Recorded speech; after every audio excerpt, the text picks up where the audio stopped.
Hi guys, today we're going to be talking about how after the French and Indian War the British tried to tax the colonies and how this led to the beginnings of colonial unrest and revolt against the British. So by the end of this video, you should be able to do all of the following things. You should be able to explain why the British need to make money from the colonies.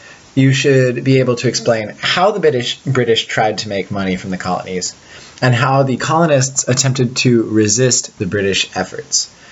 You should also be able to explain how this disagreement between the colonists and the British led to increasing conflict. The vocabulary terms you should know are listed right there.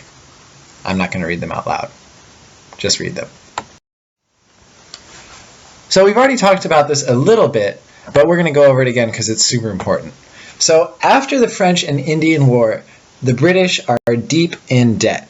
That means that they have to find new ways to bring in money in order to pay off all of the money they owe from fighting the French. And they decide that they're going to try and bring in more money by taxing the colonies and regulating colonial trade. And so we're going to look at both of these in a little bit more detail on the next slides. The main thing that you guys need to know, though, is that both of these things, both the trade regulation and the taxation, annoy a lot of Americans, and they lead to growing tension between the British and the colonists. So the first thing that the British do to try and make some more money off of the American colonies is they begin to strictly enforce the navigation laws. And so we've already talked about the navigation laws, but let's look at them again in a little bit more detail. So the navigation laws do a couple of things. First, they state that only British ships can carry American products. This means that if you want to ship something across the ocean, you have to find a British ship and pay it to do it. Second, all the shipments of stuff to America have to go through Britain. That means that if somebody lives in France and wants to send something to America, they have to unload it in Britain first, and there the British will charge some taxes on it, make a little bit of money off of it, and then ship it to America. And this makes everything that goes to America just a little bit more expensive. And finally, there were some American products that could only be sold to Britain, even if the prices were better elsewhere.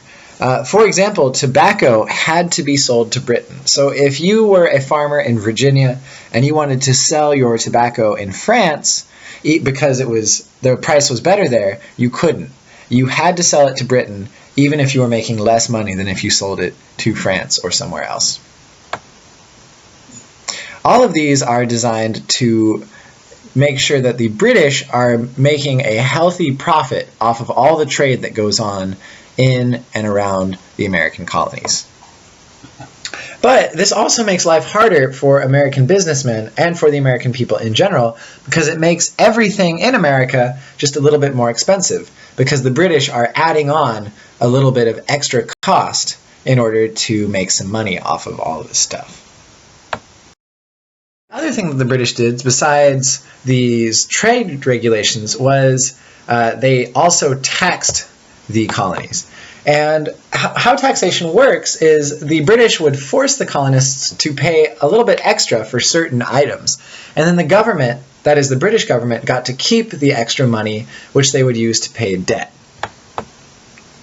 And so they pass a couple of different taxes right after the French and Indian War. So you remember the French and Indian War ended in 1763, and they began passing these new taxes in 1764. So the first new tax is called the Sugar Act. And all this means is that the colonists have to pay a little bit extra for any sugar that they purchase. And then the British keep the extra money that the colonists pay. The next thing that was passed that was a little bit more bothersome was called the Quartering Act. And this meant that the colonists had to pay to house and feed all the British soldiers in the colonies. Sometimes you even had to let British soldiers stay in your house. And this really annoyed a lot of people. But the most annoying thing that the British did was called the Stamp Act. And this was also passed in 1765. And basically what it meant is you had to pay extra for anything made of paper. Paper, playing cards, letters, any kind of official document, all of this stuff cost extra. And this was the thing that really ticked off a lot of Americans and resulted in widespread protests. So the Americans respond to these new taxes in a couple of ways. And the reason they respond is because basically everybody's life gets a little bit harder because of these new rules. The taxes also seem unfair to a lot of people. And the reason they seem unfair is summed up in this popular slogan that begins to circulate at that time. And the slogan is "No taxation without representation." What does that mean? Well, what it means is the Americans thought that it was unfair that the British got to tax the people in America because the people in America didn't have any say over how the taxes were carried out. Basically, the colonists never get to vote for the people who make these laws. So they thought it was unfair that people they didn't vote for get to take money away from them. No taxation without representation became a rallying cry. For the American colonists who resisted British taxes. It also led to an increase in smuggling. And basically what this meant is colonists could try to avoid all of the new taxes and regulations by secretly buying and selling goods and illegally sneaking them across the American border. And last of all, they organized a boycott of British goods. And a boycott is where you choose not to buy stuff from a certain producer. And in this case, a lot of Americans decided to stop buying British goods. And the reason they did this is they wanted to punish the British for all of these new taxes. And by stopping buying British goods, they deprived the British of a lot of money that they could have made.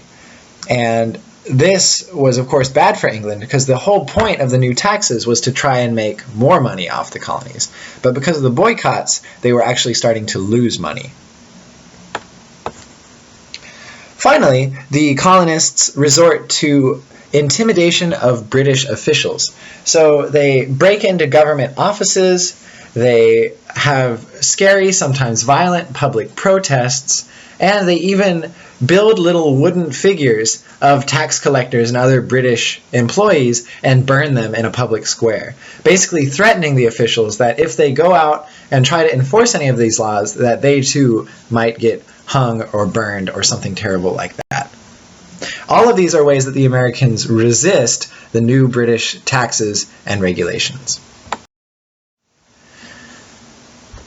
So the British are forced to respond by all of these American protests. And the first thing they do is they repeal the Stamp Act because they realize that it's hurting them more than it's helping them. But they also continue to insist that they have the right to tax the American colonists. A few years later, kind of acting on this right that they claim to have, they pass the Townshend Act, which is a whole series of new taxes on stuff sold to America. This taxes stuff like tea, paint, paper, glass, basically anything that the British make and send over to America.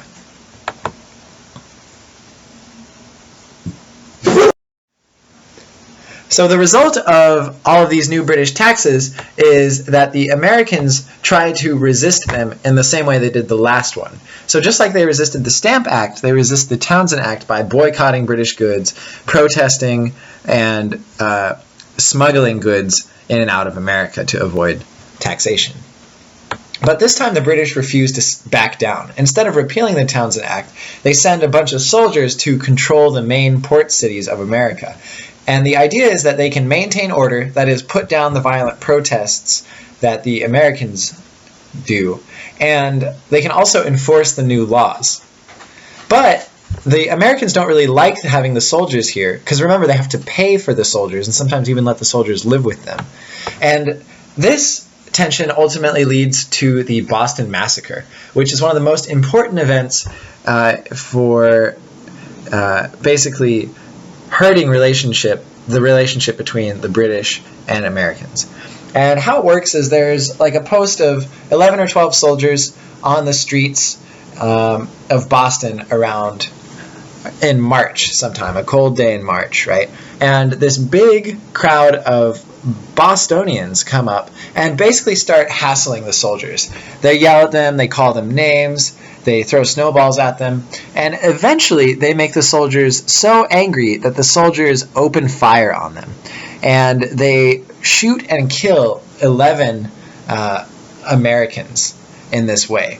And the leader of this crowd, this American crowd, and one of the first people killed was this man named Crispus Attucks, who was a black man who came from the American South, who had become freed and was leading this patriotic but unruly crowd of people against the British soldiers. So he died and was remembered as one of the first patriots of the American Revolution.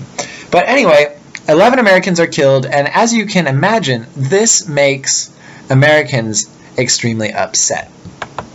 So this is really important because the British killed these 11 people, and this leads more Americans than ever to question British rule. They ask themselves, why are the British here? Why are we putting up with these foreigners killing our own people? So anyway, that's the end for this lesson. Basically, you should read this list of goals and make sure that you can explain all of the stuff on here. If you can't, maybe you should watch the video again. The main point, though, is that the British try to get money out of the colonies, but this makes the colonials so upset that it leads to open, violent conflict between the British and the people in the colonies. And it's a major first step towards the American Revolution.